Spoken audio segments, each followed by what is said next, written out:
আজ সারা বছরের অপেক্ষার অবসান হলো। তোমরা নিশ্চয়ই ভাবছো যে আমি কি অপেক্ষার অবসানের কথা বলছি, তাও আবার লুচি ভাজতে ভাজতে। এটা জেসে লুচি নয়, এটা লাল লাল তালের লুচি, যেটার জন্য আমি সারা বছর অপেক্ষা করে থাকি। সব সময় ভাবি যে কবে বর্ষা আসবে আর তালের লুচি খাওয়া হবে। আমি জানি না তোমাদের তালের লুচি কতটা প্রিয়, কিন্তু আমার খুব প্রিয়।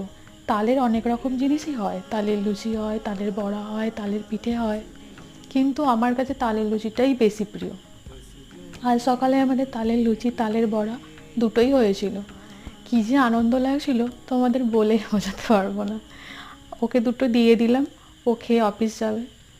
আর তোমাদেরও যদি এরকম আমার মতো তালের লুচি খেতে ভালো লাগে, তাহলে আমাকে সেটা জানিও। আর তোমরাও কি আমার মতো সারা বছর অপেক্ষা করে থাকো তালের লুচি খাবে বলে, সেটাও জানিও। আর আমার ভিডিওটা যদি ভালো লেগে থাকে তাহলে অবশ্যই লাইক করে দিও।